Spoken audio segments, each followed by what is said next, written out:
Hi guys, welcome to my YouTube channel. Guys, mayroon lang akong kaunting knowledge na isi-share sa inyo ngayon. Tungkol ito sa FB Reels. FB Reels. Kunting knowledge lang guys. Pero nakatitiyak po ako na malaking tulong po to sa inyo, sa mga creator sa FB Reels. So, nais ko tong i-share sa inyo ayon doon sa aking mga na-research at sa mga expert. So, bago ko po umpisahan guys, paki-subscribe muna sa aking YouTube channel. Pindutin nyo yung button sa baba. At hinihiling ko guys na tapusin nyo muna yung video. At kapag napanood nyo ito, tatapusin nyo lang video at itatouch nyo yung content na to guys sa aking YouTube channel, and then mag-subscribe po tayo. So una po sa lahat, umpisahan ko na itong na-relocate kong mga knowledge dito guys, kasi napakarami ngayong mga problema sa mga Reels creator na nako-confuse sila guys. So pinagsikapan ko na ma-research ko yung mga kailangan nating information. So ito na nga guys, umpisahan ko na. Unang-una, paano tayo magiging eligible dito sa FB Reels. Kailangan po natin na mayroon tayong 1,000 followers, 5,000 and above. And then, kailangan ma-reach natin yung 60,000 views or 60,000 minute views. Kailangan natin maabot yun guys para magiging eligible po ang isang creator. So, para po makuha yung 60,000 minutes view, I suggest na kailangan po natin gumawa ng content na sa isang buwan na mayroon tayong 10 content na magkakalaman ito ng 10 minutes. Pero based on the expert, ayon doon, mas mainam na daw yung mas mahaba yung oras ng content natin, like live. So mas mainam yung guys, para mas maaga ma-achieve natin yung 60,000 minutes view. So ngayon guys, so kailangan natin gumawa ng 10 post sa loob ng isang buwan. 1 up to 28 days magre-reading sa Facebook. So lahat po yan nililinis po nila. Kaya napakaraming mga confuses doon, no? Nako-confuse tayo kung bakit ganito nangalagas yung follower ko, or bakit ganito nababawasan yung viewers ko. So ganito yun guys So naibahagi na natin yung pagiging eligible. So dito naman tayo kung paano magiging isang viewer eligible. So gaya nga sinasabi ko guys, unang-una,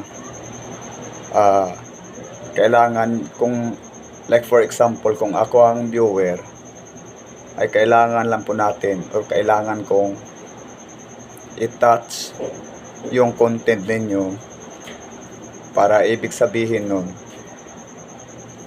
touchable, it means interested. So yan yung magiging eligible viewer, na counted siya doon ayon doon sa kay Facebook. So kailangan natin magiging eligible viewer, kasi sayang naman yung panonood natin tapos hindi tayo nagiging eligible. Pagdating natin doon sa reading, aalisin tayo ni Facebook kapag hindi tayo nagiging eligible viewer, or else kailangan natin mag-comment para sure na sure tayo na isa tayo sa mga eligible viewer ng content na ating pinanood. So ulitin ko po guys kung paano magiging eligible viewer. Mag-touch lang po tayo sa screen yung pinanood natin or mag-comment. So yan yung na-relocate ko dito kay FB Reels, kung papaano po masusolusyonan yung mga katanungan, masasagot yung mga katanungan ng iba pang mga creator. So sunod guys, yung payout. So dito sa payout guys,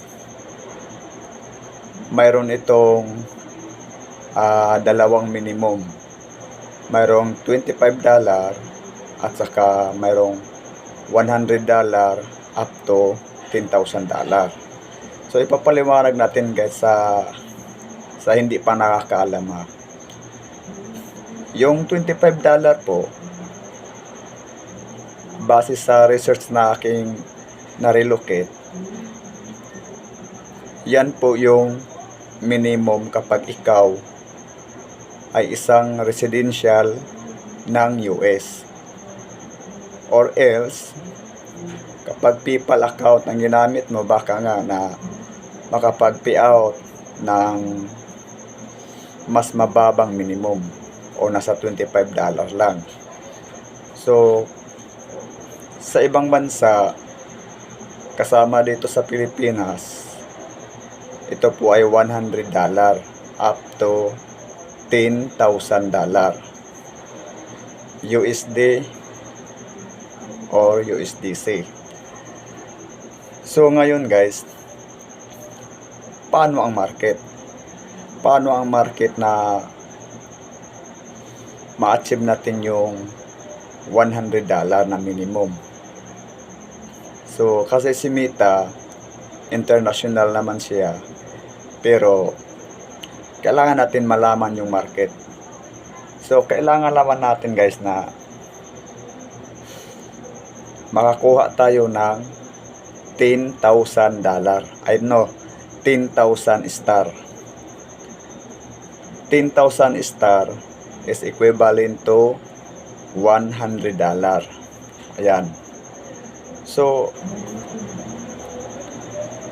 kailangan ma-maximize natin yung market sa ating content guys, na makuha natin yung 10,000 star.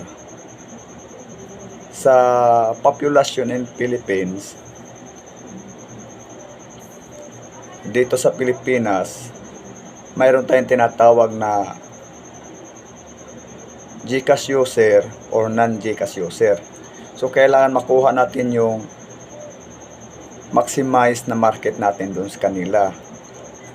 So una, yung mga GCash user, automatic na yon kapag napupusuan yung content natin, magbibigay na sila ng star. Ang problema dito guys, dito sa mga non-GCash user, kasi in 100%, almost 80% ang populasyon dito sa Pilipinas na nasa non-GCash user. So medyo mababa yung market natin kung sa ganitong paraan guys, kasi ilan lang yung mga eligible ng GCash na maaaring makapag-send ng star dito sa Pilipinas, or marami mga gagamiting mga e-wallet na maaaring makapag-provide ng sending star, pero mas mainam na talaga yung GCash para madali ang processing ng ating star. So ngayon, I recommended na sasabihin natin sa ating viewers na kung maaari, kung wala silang GCash, ay pwede silang magtungo doon sa may mga GCash o mga GCash retailer to send an star, pero sila ang magbayad. Kasi napakalaking kawalan guys kapag yung mga non-market ay Gcash user, lagi silang nanonood sa content natin tapos hindi sila makapag-send ng star para sa atin. So mas mainam na yun, maturo natin sila, magabayan natin sila kung paano sila makapag-provide ng star para sa ating content. So ngayon guys, doon sa mga nako-confuse, doon sa mga nag-subscribe sa subscription doon sa kay Facebook, tapos biglang hindi na ma-reach yung account nila. Nung nag-process sila, hindi na ma-reach yung account nila. So wag po tayong mag-alala dahil yung tools natin sa kay Facebook inilipat ni Meta directly sa kanya. Tandaan po natin na si Meta ang company, si Facebook at saka si Instagram, sila yung nag-i-sponsor ng star. Si Meta ang magbabayad, siyempre sponsor, may kita din si Facebook at saka si Instagram doon. Kaya yung tools natin inilipat lang directly kay Meta. Nandoon yung kay Meta at wag po tayo mabahala doon. So kung kayo ay naaprobahan sa inyong subscription doon kay Meta, pero kung hindi naman, i-return po yan ang inyong 499 pesos. I-refund po yan ni Meta. Kapag kayo ay hindi eligible or hindi kayo naaprobahan na mag-subscribe kayo doon kay Meta, ibabalik po yan ni Meta sa inyo. So yan lamang guys. Kaya ang kailangan lang natin, magtiwala lang tayo kay Meta at saka kailangan natin magiging creativity. So God bless guys, at wag po natin kalimutan mag-subscribe sa aking YouTube channel at maaari po kayong magpa-register dito kay BSIC Mini Games Online